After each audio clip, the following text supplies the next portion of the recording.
Hello বন্ধুরা, বাংলা নিউজে আপনাকে স্বাগত। শুরুতে সংবাদের শিরোনাম, পরে বিস্তারিত জানিয়ে দেব আমাদের হাতে থাকা সর্বশেষ গুরুত্বপূর্ণ আপডেট বাংলা সংবাদ। দীর্ঘদিনের আইনি লড়াইয়ের পর আজ গ্রামীণ ব্যাংক সংক্রান্ত একটি মামলায় ডক্টর ইউনূসের পক্ষে গুরুত্বপূর্ণ রায় এসেছে। কি ছিল সেই পর্যবেক্ষণ? সম্প্রতি সরকারি ওয়েবসাইটগুলোতে সাইবার হামলার হুমকির প্রেক্ষিতে পুলিশ ও আইসিটি বিভাগের সমন্বয়ে একটি বিশেষ টাস্ক ফোর্স গঠন করা হয়েছে। কারা আছেন এই হুমকির নেপথ্যে? সংবিধান সংশোধনের খসড়া চূড়ান্তের পথে। দ্বিকক্ষ বিশিষ্ট সংশোধন নাকি ক্ষমতার ভারসাম্য, ঠিক কোন বিষয়টি প্রাধান্য পাচ্ছে নতুন সংবিধানে? খসড়া কমিটির বিশেষ তথ্যটি জানলে চমকে যাবেন। সংবিধান সংসদের মাস্টার প্ল্যান ফাঁস। জুলাই অভ্যুত্থানের আকাঙ্ক্ষা অনুযায়ী সংবিধানের বড় সংস্কারে হাত দিচ্ছে সরকার। কোন ধারাগুলো বাদ যাচ্ছে আর কোনগুলো যুক্ত হচ্ছে তা নিয়ে চলছে চূড়ান্ত পর্যালোচনা। নির্বাচনী প্রচারণা ধর্মের ব্যবহার নিয়ে এসির কঠোর হুঁশিয়ারি। আসন্ন উপনির্বাচনগুলোতে প্রচারণার সময় কোনোভাবেই ধর্মকে রাজনৈতিক হাতিয়ার হিসেবে ব্যবহার করা যাবে না। অমান্য করলে প্রার্থিতা বাতিলের ক্ষমতা রাখছে কমিশন। বিআরটিতে দালালের রাজত্ব, হাতে নাতে ধরা পড়লেন কর্মকর্তা। লাইসেন্স অফ ফিটনেস সার্টিফিকেট দেওয়ার নামে বিশাল এক সিন্ডিকেটের সন্ধান পেয়েছে র্যাব। এই চক্রের মূল হোতা কি অধরায় থেকে যাবে? আওয়ামী লীগ কি নতুন নামে ফিরেছে? গুঞ্জন তুঙ্গে। আইনি জটিলতা এড়াতে আওয়ামী লীগের তরুণ একটি অংশ নতুন একটি রাজনৈতিক প্ল্যাটফর্ম তৈরির চেষ্টা করছে। সিনিয়র নেতারা কি এই প্রস্তাবে সায় দেবেন? আগে সরকারের আমলে দায়ের করা হাজার হাজার রাজনৈতিক মামলা ভবিষ্যতে কি? আইন মন্ত্রণালয় থেকে আজ এ বিষয়ে একটি দিক নির্দেশনা আসার কথা রয়েছে। হার ভোট চেয়েছিল বিএনপি, গণভোটের রায় বাস্তবায়নে নৈতিক দায় আছে বললেন সাইফুল হক। বাংলাদেশের বিপ্লবী ওয়ার্কার্স পার্টির সাধারণ সম্পাদক সাইফুল হক বলেছেন, নির্বাচনের আগে বিএনপি গণভোটের পক্ষে আনুষ্ঠানিক প্রচার চালিয়েছে এবং হাতে ভোট দিতে দেশবাসীকে উদ্বুদ্ধ করেছে। তাই গণভোটের রায় বাস্তবায়নে বিএনপি সরকারের রাজনৈতিক ও নৈতিক দায় রয়েছে। আজ শুক্রবার বিকেলে বিপ্লবী ওয়ার্কার্স পার্টির ঢাকা মহানগর কমিটির সভায় সাইফুল হক এই কথা বলেন। গণভোটের রায়ের পক্ষে অবস্থান গ্রহণ বিএনপির জন্য গৌরবজনক হবে বলে মনে করেন বিপ্লবী ওয়ার্কার্স পার্টির সাধারণ সম্পাদক। তিনি যুক্তি দিয়ে বলেন, গণভোট অধ্যাদেশ নিয়ে আপত্তি থাকলেও ৬৯% ভোটার যেহেতু পক্ষে মত দিয়েছেন, তাই গণভোটের রায় নাকচ করা বিবেচনা সম্মত কাজ হবে না।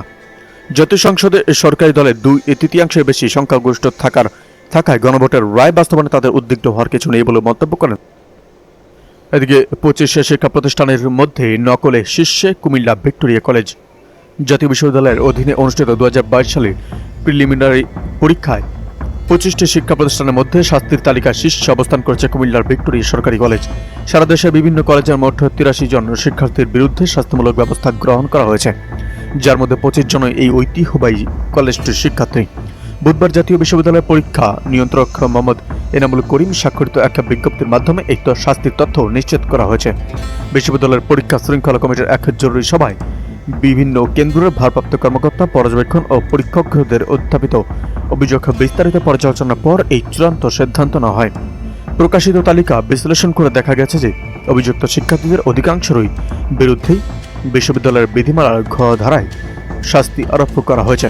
এর ফলে সংশ্লিষ্ট শিক্ষাবর্ষের সকল পরীক্ষা বাতিল ঘোষণা করা হয়েছে। কোনো শিক্ষার্থীর ক্ষেত্রে অপরাধের গুরুত্ব বিবেচনা করে সংশ্লিষ্ট বছরের পরীক্ষা বাতিলের পাশাপাশি পরবর্তী 1 বছরের জন্য পরীক্ষায় অংশগ্রহণের উপরও নিষেধাজ্ঞা জারি করা হয়েছে। এই কঠোর সিদ্ধান্তের ফলে শিক্ষার্থীদের শিক্ষা জীবনে বড় ধরনের অনিশ্চয়তা তৈরি হয়েছে। জাতীয় বিশ্ববিদ্যালয় কর্তৃপক্ষ জানিয়েছে যে পরীক্ষার স্বচ্ছতা ও মান ধরে রাখতেই এমন দৃষ্টান্তমূলক শাস্তির ব্যবস্থা করা হয়েছে। এদিকে যুক্তরাষ্ট্রের সঙ্গে বাণিজ্য চুক্তি বাতিলের দাবি গণতান্ত্রিক যুক্ত ফ্রন্টের। যুক্তরাষ্ট্রের সঙ্গে বাণিজ্য চুক্তি বাতিলের দাবি জানিয়েছে জাতীয় গণতান্ত্রিক যুক্ত ফ্রন্টের নেতৃবৃন্দ। তারা দেশপ্রেমিক ও সাম্রাজ্যবাদ বিরোধী রাজনৈতিক শক্তিকে এই চুক্তি বিরুদ্ধে রাজপথে জোরদার আন্দোলন গড়ে তোলার আহ্বান জানান। রোববার রাজধানী পল্টনে বাংলাদেশ কমিউনিস্ট পার্টি অর্থাৎ সিপিবি কার্যালয়ে বিভিন্ন বাম, প্রগতিশীল ও গণতান্ত্রিক রাজনৈতিক দলের নেতাদের সঙ্গে মত বিনিময় সভায় এসব অভিমত জানানো হয়। সভায় নেতৃবৃন্দ বলেন, চট্টগ্রামের নিউমোরিং টার্মিনাল বিদেশি কোম্পানিকে ইজারা দেওয়া চলবে না। বিদেশিদের সঙ্গে দাসত্বের এই চুক্তি বাতিলে সরকারকে বাধ্য করতে বাম, প্রগতিশীল, গণতান্ত্রিক ও দেশপ্রেমিক শক্তিকে ঐক্যবদ্ধভাবে কাজ করতে হবে। তারা বলেন, চট্টগ্রাম বন্দরের লাভজনক নিউমোরিং কন্টেনার টার্মিনাল বিদেশি কোম্পানিকে ইজারা দেওয়ায় পাচ্ছে তারা বন্ধ করতে হবে। দেশে গুরুত্বপূর্ণ স্থাপনার সন্নিকটে দেশের নিরাপত্তা ও সার্বভৌমত্বকে হুমকি ফেলতে পারে। এদিকে চাষিদের নিরবিচ্ছিন্ন ডিজেল বিদ্যুৎ দেওয়া হবে বলেন পানি সম্পদ প্রতিমন্ত্রী। কৃষকের পাট, ধান, ভুট্টা চাষাবাদের কথা মাথায় রেখে সরকার নিরবিচ্ছিন্ন ডিজেল ও বিদ্যুৎ সরবরাহের লক্ষ্যে কাজ করছে। চাষিরা যাতে নিরবিচ্ছিন্ন ডিজেল ও বিদ্যুৎ পায় সে ব্যাপারে সরকার তৎপর আছে বলে জানিয়েছেন পানি সম্পদ প্রতিমন্ত্রী ফরহাদ হোসেন আজাদ। তিনি বলেন, পৃথিবীর সব দেশে সংকট চলছে, সব দেশে তেলের দাম বেড়েছে, এখন পর্যন্ত সরকার তেলের দাম বাড়ায়নি। শুক্রবার দুপুরে ফরিদপুর পানি উন্নয়ন বোর্ড রেস্ট হাউসে সাংবাদিকদের প্রশ্নের জবাবে এই কথা বলেন পানি সম্পদ প্রতিমন্ত্রী ফরহাদ হোসেন আজাদ। পানি সম্পদ প্রতিমন্ত্রী বলেন, সরকার তেল সরবরাহের চেষ্টা করে যাচ্ছে, তবে সকলকে মনে রাখতে হবে সময়টা গরম। এর মধ্যেই অসাধু ব্যবসায়ীরা বিভিন্ন কৌশলে সংকটের সৃষ্টি করতে চায়। এ বিষয়ে আমাদের সকলকে সজাগ থাকতে হবে। আমি স্থানীয় প্রশাসনকে বলবো, জ্বালানি তেলের বিষয়টি নিয়মিত কঠোরভাবে মনিটরিং করতে হবে।